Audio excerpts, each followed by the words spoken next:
आप देख रहे हैं न्यूज़ वन और मैं हूं सना करीम। हेडलाइंस आप जान चुके हैं। बुलेटिन के आगाज में सबसे पहले जिक्र वजीर खजाना मिफ्ता इस्माइल के कराची चैम्बर ऑफ कॉमर्स के दौरे का करेंगे। मिफ्ता इस्माइल कहते हैं कि मुल्क डिफॉल्ट नहीं होने दूंगा, लेकिन इस अमल में गलतियां तो होंगी। सितंबर तक मुश्किलात रहेंगी। बहुत जल्द खुशखबरियां मिलने वाली हैं। इंपोर्ट पर पाबंदियों की वजह से डॉलर कंट्रोल में आया है। कराची चैम्बर में तकरीब से खिताब में कहा कि दुनिया से कर्ज लेने में मुश्किल हो रही है और शर्म भी आती है। IMF की फंडिंग से मुतालिक काफ़ी पेशरफ्त हुई है। मुत्तहदा अरब अमारात भी $1 अरब की सरमायाकारी करने को तैयार है। 1996 से आज तक $450 मिलियन वापस नहीं कर सके। कर्ज देने वाले ममालिक से मजीद मांगते हुए शर्म आती है। मुझे बताएं कि मैं क्या कर सकता हूँ। एक्सपोर्ट तो नहीं बढ़ा सकता हूँ 3 महीने में। डिफॉल्ट होने तो नहीं होने दूंगा तो रोकूंगा। अगर रोकूंगा तो कहीं ना कहीं तो गलती होगी ना। ऐसा तो नहीं हो सकता कि 2 बिलियन का इंपोर्ट रोकेंगे, गलती नहीं करेंगे। कहीं ना कहीं जेन्युइन एक्सपोर्टर्स को भी तकलीफ मिलेगी। मैं उसके लिए माजरत कर सकता हूँ। सितंबर तक तकलीफ होगी। हम आपकी ये जो एक्सपोर्टर की तकलीफ है वो खत्म करने की पूरी कोशिश करेंगे। डॉलर नीचे हमारी इंटरवेंशन से नहीं आया। ये वाली कोई डायरेक्ट इंटरवेंशन स्टेट बैंक ने नहीं की है। डॉलर इसलिए नीचे आया कि डिमांड फॉर डॉलर कम हो गई और सप्लाई फॉर डॉलर बढ़ गई। जब आपने जून के महीने में $7.7 बिलियन का इंपोर्ट किया था, 7.7 बिलियन का, और उसके सामने एक्सपोर्ट जो था वो 2.9 का था और रेमिटेंस भी शायद इतनी 2.5 की थी, तो तवाजुन बहुत खराब हो गया था। 2.4 बिलियन CAD था, विच CAD is not directly translated but approximately आप समझ लें कि $100 मिलियन के रोज की शॉर्टेज होती थी बैंकों में, इनकमिंग और आउटगोइंग में। अब आपकी वो शॉर्टेज जो है वो कम हो गई है। वज़ीर ख़ज़ाना मिफ्ता इस्माइल ने 2-3 माह बाद महंगाई कम होने की नवीद सुना दी है। इंपोर्टर्स को मजीद 3 माह की परेशानी झेलने का अल्टीमेटम भी दे दिया। कहा इंपोर्टर्स की मदद करने से कासिर हैं। एक्सचेंज कंपनियों पर पाबंदी का मुतालबा गलत था। कहा डॉलर को हम कंट्रोल में ले आए हैं। कुछ बैंकों ने डॉलर की सट्टेबाजी से मुनाफा कमाया है, उनके खिलाफ कार्रवाई होगी। तेल की कीमतों पर वजाहत भी दे दी। बोले जिस निर्ख पर तेल खरीदते हैं उससे भी सस्ता बेच रहे हैं। दुकानदारों पर फिक्स सेल्स टैक्स लगाने की गलती एक बार फिर से तस्लीम भी की। ऐलान किया कि 3 माह बाद नई शरह के साथ फिक्स टैक्स 300 स्क्वायर फुट से कम की दुकानों पर लगेगा। लग्जरी गाड़ियों की दरामद पर पाबंदी सितंबर तक न हटाने का भी ऐलान कर दिया। हमने डैमेजेस भी कम करवाने की कोशिश की है। पुराने जो बैन आइटम पर तो 50% कर दी थी, हम मजीद करेंगे। ये सब कुछ करेंगे, लेकिन 3 महीने के लिए इंपोर्ट करना पाकिस्तान में थोड़ा सा मुश्किल करूंगा। ये मैं माजरत चाहता हूँ, क्योंकि ये मैं करके तो मैं इस वक्त मैंने पहले भी कहा था, मैं अब भी कहता हूँ कि देखिए फर्स्ट प्रायोरिटी होनी चाहिए ना, अपनी सेफ्टी होनी चाहिए। तो मतलब हम एडमिनिस्ट्रेटिव मेजर्स ले रहे हैं बिल्कुल, और ये बड़ा इन्होंने नजर रखी हुई है उनकी फॉरेन एक्सचेंज कंपनीज के ऊपर भी और बैंकों के ऊपर भी। और जो 2-3 बैंकों के आपने नाम लिए, मैं किसी का नाम नहीं ले रहा, लेकिन जो भी छोटे बैंक ने अगर कोई ऐसी गड़बड़ करी तो उसको देखेंगे। मैं आपको दिखा सकता हूं कि हम दुबई से सस्ता पेट्रोल बेच रहे थे। जिस मुल्क से आप क्रूड ऑयल जमीन से निकलता है, जिस मुल्क से हम रिफाइंड पेट्रोल खरीदते हैं, उससे महंगा सस्ता बेच रहे थे। वो बढ़ाने जाओ तो उस पर नाराजगी हो जाती है। छोटे ताजरों पे हमने एक फिक्स टैक्स डाला था। उसमें मैं let me admit first of all कि मेरी गलती थी कि मैंने ये नहीं सोचा था उस वक्त, और हमने जिन लोगों से बात की थी उन्होंने भी नहीं सोचा था। सच्ची बात है, ट्रेडर्स ने भी नहीं सोचा था कि जो दुकानें बंद होंगी या जो बहुत छोटी दुकानें होंगी, कोई छोटी पान की एकदम ढाबा टाइप का है, पान की भी छोटी दुकान है, वो अगर चल रही होगी, या कोई औरंगी टाउन के अंदर छोटी सी कोई पंसारी की दुकान है, तो वो कहाँ से दे सकेगा पैसे। साबिक वफाकी वजीर अली जैदी का वजीर खजाना मिफ्ता इस्माइल पर पाकिस्तान से अफगानिस्तान मनी लॉन्ड्रिंग का इल्जाम। कहा मिफ्ता इस्माइल टॉफियों के जरिए मनी लॉन्ड्रिंग करते रहे हैं। बताया जाए कि अब तक गवर्नर स्टेट बैंक क्यों नहीं लगाया गया। कराची में बारिशों की पेश गोई पर सिंध हुकूमत को भी सख्त तनकीद का निशाना बनाया। कहा बदकिस्मती है, 14 साल से पीपल्स पार्टी सूबे पर मुसल्लत है, उसने कोई काम नहीं किया।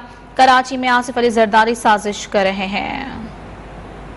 पहला काम जो मिफ्ता ने किया था, आगे पहला काम बड़ा कराची का, वो मनी लॉन्ड्रर अफगानिस्तान से जो मनी लॉन्ड्रिंग का जवाब नहीं देता मेरी बात का। मैं रोज कहता हूं अफगानिस्तान से मनी लॉन्ड्रिंग करता है। उसने आज तक मॉनेटरी पॉलिसी ठीक करने के लिए आज तक स्टेट बैंक का गवर्नर ही नहीं लगा। लॉलीपॉप बेचते हो अफगानिस्तान, मुझे नहीं पता कि अफगानिस्तान में इतनी लाखों लॉलीपॉप है, जितने अफगानिस्तान में लोग नहीं है उतने इससे कैंडी लॉलीपॉप बेची। सिर्फ मनी लॉन्ड्रिंग करता है वहां से। नाअहिल, करप्ट, चोर जो इस सूबे पे पिछले 15 साल से जरदारी माफिया के बैनर के नीचे हुकूमत करते आए हैं। अब तो दुनिया में तेल भी सस्ता हो रहा है, एनर्जी कॉस्ट भी कम हो रही है, अब किस बात की load shedding. Chairman PTI Imran Khan कहते हैं कि इस्तीफों की मंजूरी से कबल ज़िम्नी इलेक्शन का शेड्यूल बददियानती है। साबिक वज़ीर आज़म की ज़ेर सदारत पार्टी कायदीन का अहम इजलास हुआ। 9 हल्कों से इमरान खान के इलेक्शन लड़ने के कानूनी पहलुओं का भी जायजा लिया गया। इजलास के दौरान हुकूमत पर दबाव बढ़ाने के लिए अहम फैसले किए गए और बड़े जलसों के इनेकाद पर गौर किया गया। ज़िम्नी इंतखाबात के हवाले से लाए अमल पर भी मुशावरत हुई। पीटीआई ने कौमी असम्बली के 9 हल्कों के लिए इलेक्शन कमीशन का जारी इंतखाबी शेड्यूल इस्लामाबाद हाई कोर्ट में चैलेंज कर दिया है। पीटीआई के वकील फैसल चौधरी ने अदालत से शेड्यूल मुअत्तल करने की इस्तदा कर दी है और मुतफर्रिक दरखास्त में कहा गया है कि पीटीआई के इस्तीफों की मरहला वार मंजूरी के खिलाफ दरखास्त ज़ेरे इल्तवा है। अदालत 4 अगस्त को दरखास्त पर नोटिस जारी कर चुकी है। नोटिस के बावजूद इलेक्शन कमीशन ने शेड्यूल जारी किया, लिहाजा इंतखाबी शेड्यूल मुअत्तल किया जाए।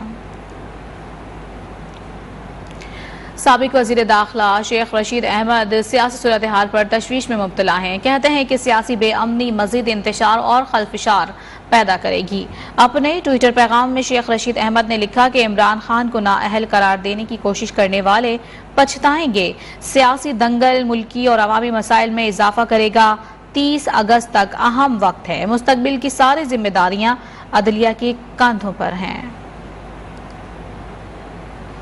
और पंजाब की 21 रुकनी काबीना ने हल्फ उठा लिया है। गवर्नर पंजाब मोहम्मद बलीगुर रहमान ने सूबाई काबीना से हल्फ लिया है। सूबाई काबीना में खवातीन नजरअंदाज हुई। सिर्फ एक खातून डॉक्टर यास्मीन राशिद सूबाई काबीना में शामिल हैं। सूबाई काबीना में मुस्लिम लीग काफ को नुमाइंदगी न मिल सकी। हल्फ उठाने वालों में खुर्रम वर्क, अली अब्बास शाह, कर्नल हाशिम डोगर, आसिफ नकई, अली अफजल साही, जहानिया गर्देसी, गजनफर अब्बास छीना, लतीफ नजर, राजा बिशारत, मियाँ असलम इकबाल और मियाँ महमूदुर रशीद शामिल हैं। मोहसिन लगारी, राजा यासिर, मुराद रास, हसनैन दरेशक, मलिक तैमूर मसूद, नवाबजादा मंसूर अली खान, अंसर न्यासी, मुनीब चीमा और शहाबुद्दीन ने भी हल्फ उठा लिया।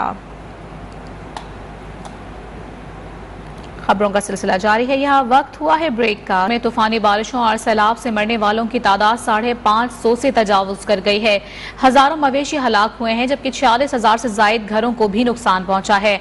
बलोचिस्तान में बारिशों के बायस एक बार फिर सैलाब की वार्निंग जारी कर दी गई है। भारत ने दरिया सतलज में पानी छोड़ दिया है। मुतादिद देहात ज़ेरे आब आ गए हैं।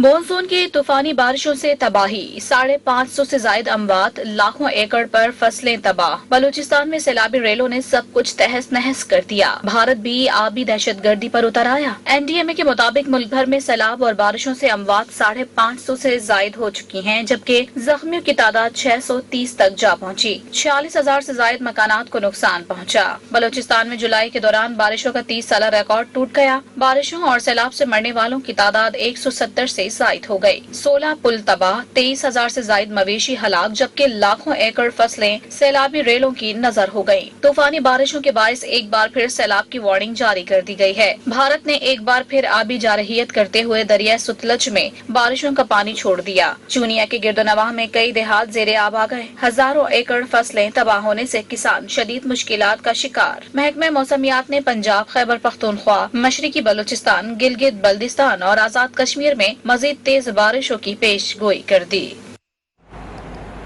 मुल्क भर में तूफानी बारिशों से तबाहकारियों पर वजीर आज़म शहबाज शरीफ ने सैलाब मुतासरीन की मदद के लिए इमदादी फंड कायम कर दिया है। कहा है कि आवाम बिलखुसूस मुखय्यर हजरात से दर्दमंदाना अपील है कि सैलाब की तबाही का शिकार अहले वतन की दिल खोल कर मदद करें। शरीफ ने सैलाब मुतासरीन की मदद के लिए इमदादी फंड कायम करते हुए अपील की है कि अवाम बिलखसूस मुखय्यर हजरात सैलाब की तबाही का शिकार अहले वतन की दिल खोल कर मदद करें। क़यामत खेज़ बारिशों ने सैलाब की सूरत क़यामत सुगरा बर्पा की है। हुकूमत ने मुश्किल मुआशी हालात के बावजूद 5 अरब रुपए सैलाब मुतासरीन के लिए फौरी जारी करने का फैसला किया है। सैलाब ज़दगान के लिए रकूम प्राइम मिनिस्टर रिलीफ फंड 2022 के अकाउंट नंबर G1216 में जमा कराई जा सकती है। सिंध में भी सैलाबी रेले तबाही मचाने लगे हैं। दरियाए सिंध में पानी की सतह बुलंद होने पर सक्खर, घोटकी और खैरपुर में दर्जनों देहात ज़ेरे आब आ गए हैं। हजारों एकड़ फसलें पानी में डूब गई हैं। हैदराबाद, मीरपुर खास, ठट्टा, बदीन, उमरकोट, थरपारकर और लाड़काना समेत मुख्तलिफ अजला में एक बार फिर बारिशों का आगाज हो गया है। महकमा मौसमियात ने सैलाब की वार्निंग जारी कर दी है।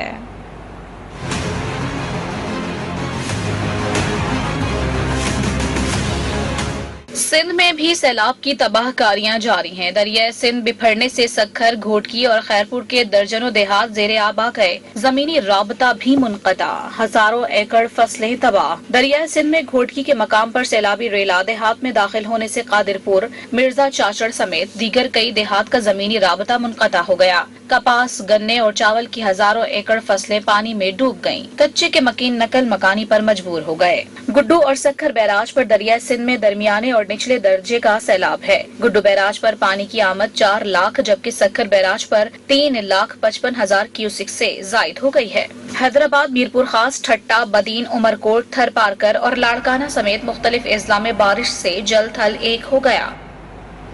खबरों का सिलसिला जारी है। यहाँ वक्त हुआ है ब्रेक का, साथ रहिए। Welcome back. अहम खबर आप तक पहुंचाएंगे। ममनुआ फॉरेन फंडिंग केस की इंक्वायरी में पेशरफ्त हुई है। FIA ने पाकिस्तान तहरीक इंसाफ के रहनुमा और साबिक स्पीकर कौमी असम्बली असद कैसर को तलब कर लिया है।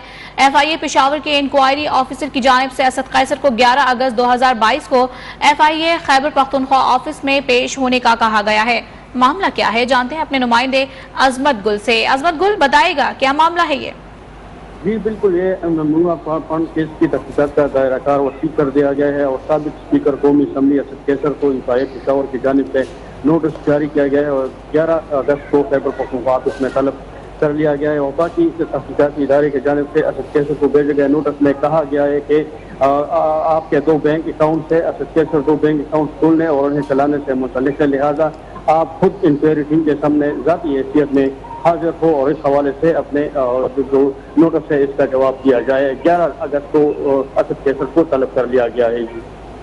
ठीक है, FIA ने पाकिस्तान तहरीक इंसाफ के रहनुमा और साबिक स्पीकर कौमी असम्बली असद कैसर को तलब कर लिया है। तफसीलात से आगाह कर रहे थे अजमत गुलाब, बहुत शुक्रिया आपका। और मुल्क भर में आज 7वें मुहर्रमुल हराम के जुलूस निकाले जा रहे हैं। छोटे बड़े शहरों में हजरत इमाम आली मकाम के साहबजादे शहजादा कासिम की मेहंदी के जुलूस बरामद हुए हैं। हालिया मीरपुर खास, जंग और सांगड़ में मरकजी जुलूस अपने मुकर्ररा रास्तों से होते हुए इख्तिताम पजीर हो गए हैं। जलालपुर, भट्टियाँ, चिश्तियाँ समेत दीगर शहरों में मरकजी जुलूस 5 से 6 बजे के दरमियान इख्तिताम पजीर होंगे। इस मौके पर सिक्योरिटी के सख्त तरीन इंतजाम किए गए हैं। कोयटा में सुबह 6 से रात 12 बजे तक मोबाइल सर्विस मुअत्तल रहेगी। कराची में गुज़िश्ता रोज डबल सवारी पर लगने वाली पाबंदी 12 मुहर्रमुल हराम तक बरकरार रहेगी।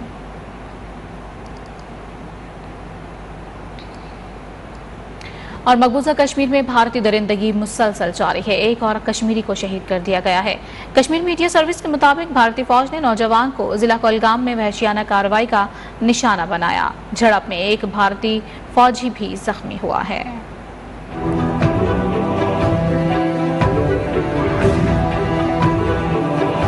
चनारों की वादी में मोदी की गुंडागर्दी जारी। भारतीय फौज ने एक और कश्मीरी नौजवान से जीने का हक छीन लिया। जिला गुलगाम में काबिज फौज की फायरिंग से एक नौजवान शहीद हो गया। कश्मीर मीडिया सर्विसेज के मुताबिक नौजवान को रिडवानी में वहशियाना कार्रवाई का निशाना बनाया गया। मुजाहिदीन से झड़प में एक भारतीय फौजी भी जख्मी हो गया। भारतीय फौज ने इलाके का मुहासरा करके घर घर छापे भी मारे। चादर और चारदीवारी का तकद्दुस पामाल किया गया। खवातीन और बच्चों को तशद्दुद का निशाना बनाया गया। वादी भर में इंटरनेट और फोन सर्विस बंद रही। कश्मीरी आवाम भारतीय मजालिम के खिलाफ सरापा एहतजाज है। मकबूजा फलस्तीन में जुल्म की इंतहा हो गई। इसराइली बमबारी से 5 साला बच्ची समेत 15 फलस्तीनी शहीद और 75 जख्मी हो गए हैं। फलस्तीनी इस्लाम जहाद तंजीमों ने इसराइली फजाई हमले को ऐलान जंग करार दे दिया है। जवाबी कार्रवाई में इसराइल पर 100 मिसाइल दागे गए। सहूनी फोर्सेस को भारी नुकसान पहुंचा।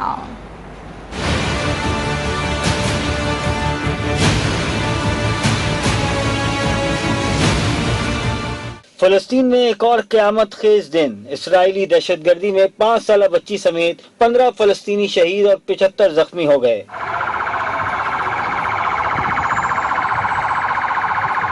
BBC के मुताबिक अहम फलस्तीनी कमांडर तहसीर जबरी भी हमले में शहीद हुए थे। गजा में जेट तैयारों की बमबारी से हर तरफ तबाही मच गई। इमारतें धमाकों से लरज़ उठी। फिजा में तैयारों की घन गरज से अवाम खौफ और हिरास में मुब्तला। फलस्तीनी इस्लाम जिहाद तंजीम ने इसराइली फिजाई हमले को ऐलान जंग करार दे दिया। इसराइली हमले के बाद हमास की जानिब से भरपूर जवाबी कार्रवाई करते हुए इसराइल पर 100 रॉकेट दागे गए, जिससे इसराइली फौज को भारी नुकसान पहुंचा। दूसरी जानिब तर्जुमान इसराइली फौज का कहना है कि गजा में एक हफ्ते तक लड़ाई की तैयारी कर रहे हैं, जबकि अक़वाम मुत्तहिदा में शाम के मुस्तकिल मंदूब ने इसराइल की एटमी तनसीबात की आलमी निगरानी का मुतालबा किया।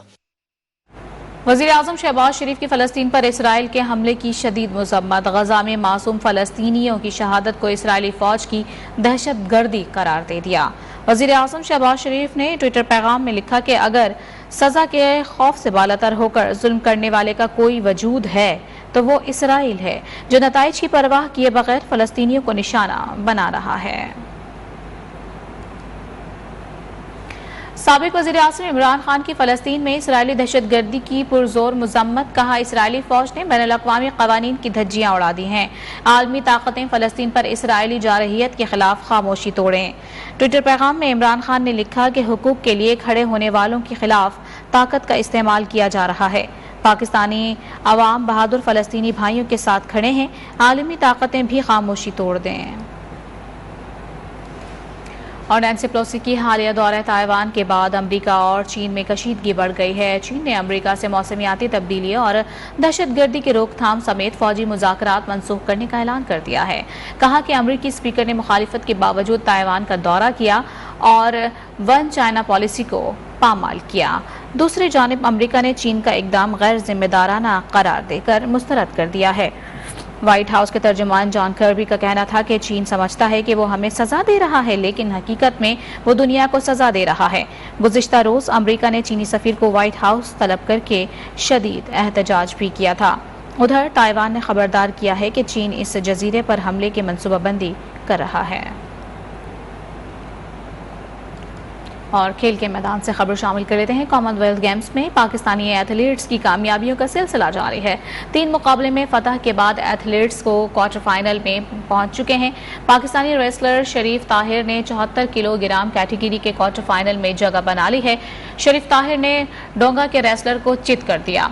57 किलोग्राम कैटेगरी के मुकाबले में अली असद ने इंग्लैंड के रेसलर को मात दी। 97 कैटेगरी के मुकाबले में तैयब रजा ने बहमास के रेसलर को 0 के मुकाबले में 10-0 से हराकर क्वार्टर फाइनल में जगह बना ली। कौमी एथलीट्स पाकिस्तान को मजीद 4 कैटेगरीज में मेडल्स जितवाने के लिए सर धड़ की बाजी लगाने के लिए पुरआज़म है। पाकिस्तान के पास की तादाद 5 हो चुकी है। 9 दस्तगीर ने वेट लिफ्टिंग में गोल्ड मेडल हासिल कर चुके हैं।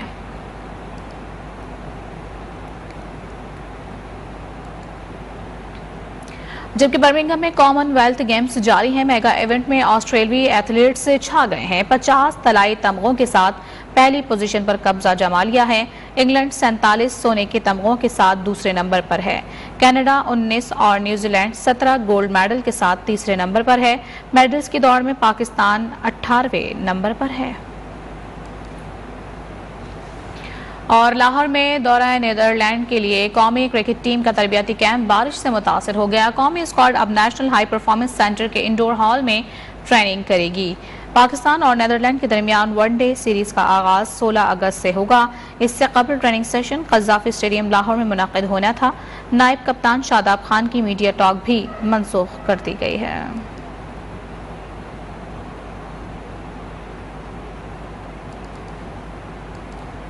और कराची में रिमझिम के बाद काली घटाओं और ठंडी हवाओं ने मौसम सुहाना बना दिया है। ऐसे में वीकेंड एंजॉय करने के लिए शहरियों ने साहिल समंदर का रुख कर लिया है। फैमिलीज और मनचलों ने साहिल पर खूब हल्ला गुल्ला किया है।